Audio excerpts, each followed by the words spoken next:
Hello, നമ്മൾക്കിന്നൊരു വാൾ decor video ചെയ്യാം. അതിനു മുമ്പ് ഇതെൻ്റെ ചാനലിൽ അപ്ലോഡ് ചെയ്യുന്ന ആദ്യത്തെ ലോങ് വീഡിയോ ആണ്.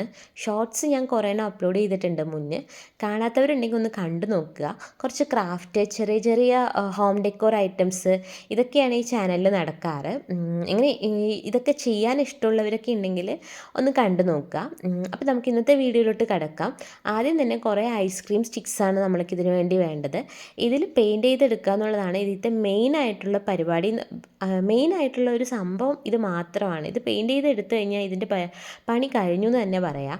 ഇതുപോലെ എന്തെങ്കിലും നിങ്ങൾക്ക് ഇഷ്ടമുള്ള പാറ്റേൺസ് കൊടുക്കുക. നിങ്ങൾക്ക് പെയിൻറ്റ് ചെയ്യാൻ അറിയണമെന്നൊന്നുമില്ല. വരയോ കുത്തോ കോമയോ അങ്ങനെ എന്തെങ്കിലുമൊക്കെ വരച്ചു കൊടുത്താൽ മതി. ഞാനിങ്ങനെ കുറേ എനിക്കറിയുന്ന പോലെ എന്തെങ്കിലുമൊക്കെ കുറച്ച് പാറ്റേൺസൊക്കെ ചെയ്തെടുക്കുന്നുണ്ട്. ഇങ്ങനെ നമ്മൾ എല്ലാ സ്റ്റിക്സിലും ചെയ്തെടുക്കണം. ഞാൻ എന്താ കുറച്ചെണ്ണത്തിൽ ചെയ്തെടുത്തിട്ടുണ്ട്. ഒരുപാട് കളറൊന്നും ഇല്ലാത്തവരാണെങ്കിൽ കളർ തമ്മിൽ മിക്സ് ചെയ്താൽ മതി. അപ്പോൾ ഓരോ പുതിയ കളേഴ്സൊക്കെ കിട്ടിക്കോളും. അങ്ങനെ കുറേ എണ്ണം ഞാൻ ചെയ്തെടുത്തു. ഇനി നമുക്കിതൊക്കെ ഒരു കാർഡ്ബോർഡിലേക്ക് ഒട്ടിക്കണം. ഇത് ഞാൻ വേറെന്തോ ചെയ്ത് വെച്ചൊരു കാർഡ്ബോർഡാണ്. എൻ്റെ കയ്യിൽ ഇതാണ് കിട്ടിയത്. കുറച്ച് നീളത്തിലുള്ള കാർഡ്ബോർഡ് എടുക്കണം. സ്ക്വയർ ആയിട്ടുള്ളത് എടുത്തു കഴിഞ്ഞാൽ അത്രയ്ക്ക് അങ്ങോട്ട് ഭംഗി ഉണ്ടാവില്ല. കുറച്ച് നീളമുള്ള റെക്റ്റാങ്കിൾ ഷേപ്പിലുള്ള കാർഡ്ബോർഡ് എടുത്തിട്ട് ഇതുപോലെ ഐസ്ക്രീം സ്റ്റിക്സ് ആദ്യം തന്നെ ഞാനൊന്ന് വെച്ച് നോക്കിയായിരുന്നു. കാർഡ്ബോർഡിൻ്റെ അളവൊന്നും ഞാൻ നോക്കിയില്ല. ഇങ്ങനെ വെച്ച് നോക്കിയിട്ട് ബാക്കി വരുന്ന ഭാഗം കട്ട് ചെയ്ത് കളഞ്ഞ് അങ്ങനെ ഒട്ടിക്കാൻ തുടങ്ങി. കുറച്ചെണ്ണം നമ്മൾ വെർട്ടിക്കലിയും ഒട്ടിച്ചു, കുറച്ചെണ്ണം ഹൊറിസോണ്ടലിയും ഒട്ടിച്ചു. പിന്നെ വേണ്ടത് നമുക്ക് ഇതുപോലത്തെ കുഞ്ഞു കുഞ്ഞു മിറേഴ്സാണ്. നിങ്ങളുടെ കയ്യിലുണ്ടെങ്കിൽ ഒട്ടിച്ചു കൊടുക്കുക. എന്തെങ്കിലും ഇതിനൊരു പാക്കറ്റിന് 10 രൂപയൊക്കെ ഉള്ളൂ.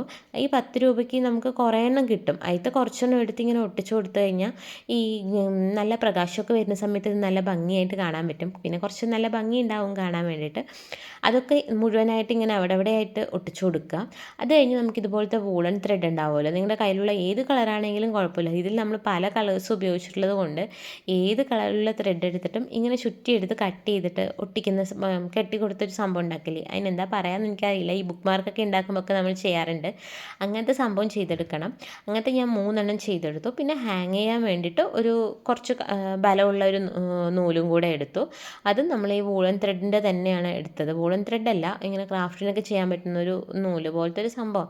അതിൽ നമ്മൾ ഗ്ലൂ ഗൺ ഉപയോഗിക്കുക, ഒട്ടിക്കുക. ഗ്ലൂ ഗൺ ഇല്ലെങ്കിൽ ഫെവി ബോണ്ട് ഉപയോഗിച്ചാലും മതി, നന്നായിട്ട് ഒട്ടും. എന്നിട്ട് നമുക്ക് ഈ കാർഡ്ബോർഡിൻ്റെ ഒന്ന് ഭംഗി ആക്കാൻ വേണ്ടിയിട്ട് അതിൻ്റെ മേലെ ഒരു പേപ്പറും കൂടെ ഒട്ടിച്ചു കൊടുത്ത് അതിൻ്റെ ബാക്കി വരുന്ന ഭാഗം ഒന്ന് കട്ട് ചെയ്ത് മാറ്റി. അപ്പോൾ പരിപാടി ഇത്രയേ ഉള്ളൂ. രാത്രി ചെയ്യുന്നതുകൊണ്ട് തന്നെ വീഡിയോയ്ക്ക് കുറച്ച് ലൈറ്റിൻ്റെ ഇഷ്യൂ ഉണ്ട്. അപ്പോൾ നമുക്കിനി റിസൾട്ട് കണ്ടാലോ. ഇതാണ് ഫൈനൽ റിസൾട്ട് കേട്ടോ.